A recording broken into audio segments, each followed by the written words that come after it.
Hello, good people. This is Alison. I'm coming to you live from Perth in Western Australia, and I'm here to talk today about education. So, what I want to do in my videos, to start off my live videos from now on, I want to engage you as a viewer.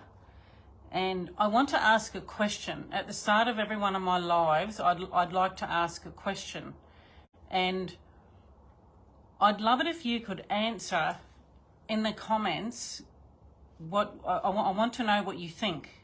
So my question today is, and this is a good question because I get asked this quite a bit from parents. How can you tell if a child has a short attention span or a long attention span? So whatever you think, I'd love for you to comment below, and I want to know what you think. So today I want to talk about two terms. I want to talk about the words primary school and high school. Now, has anybody ever looked up what the word primary means when you're thinking of school? Well, I just want to share with you, I Googled it, and I just want to share with you what the word primary means. So this is what it said on the Google search. So primary means of chief importance, the earliest in time or order. So that's actually what primary means. And if you look at that with primary school and high school, so you really have to look at what the child is meant to learn in primary school and what the child is meant to learn in high school. So what happens is the child reaches high school, and why is it that with a lot of children, the children get to high school and then they are learning, they want to learn in high school everything they're meant to learn in primary school. Now, this is because their basics are out. They get to high school, they don't know their basics. Now, I want to talk to you about what I mean by basics. So, off the top of my head, you have your basics in English. So your basics in English would be, first of all, you have to learn how to write the letters. Then you have to learn how to sound them out. And then obviously you have to learn how to read and write. And from this, you need to know your punctuation, your grammar, you need to be able to write a story. And there's many different ways to write a story. There's many different degrees and levels of writing a story, but that's basically what you're meant to learn in primary school for English. So I just want to see if I've missed anything. Now that's basically your English basics. So, and of course when you're around years 5 and 6 in primary school in Australia, I'm not sure what it's like in other countries, they're learning, the children are learning to write things like narratives and persuasive writing. So now the basics with the maths, we'll look at what the basics are with that. So you've got your counting, you have your place value, you have all of your arithmetic, which is your plus, minus, multiply, divide. And then with that, you have your word problems. So you have to be able to work out a word problem using your arithmetic. And then you have your fractions. The fractions are very important.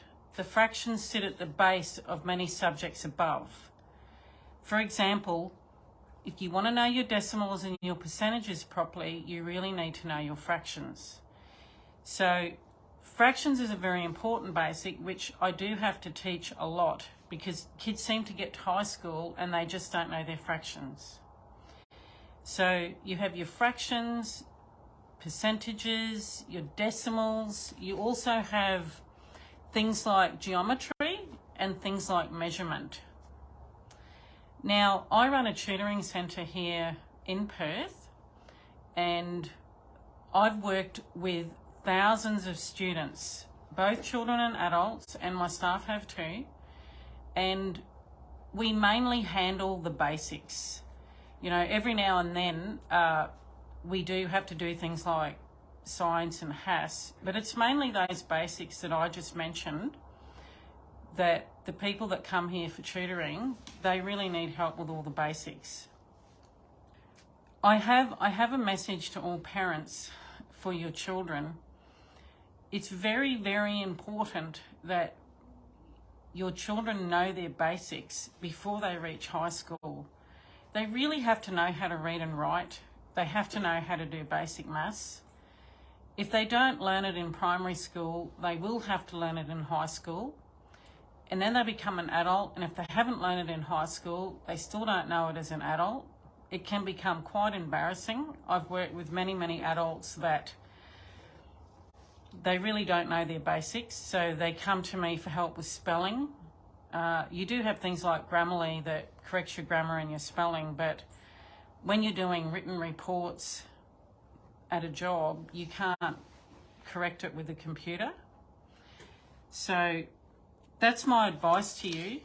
Really get your child's basics in any way you can, if you help them yourself, if you need to go to a tutor. But the whole reason, now I didn't mention this earlier in the live, I also have an online video business. And the sole purpose for starting this business was simply to get these basics known to a vast majority of people, where they can just watch the videos. I'm teaching on the videos, and you can just watch the videos over and over again until you get that basic in. Because sometimes when you're being taught by somebody, it takes more than one lesson to really understand that basic.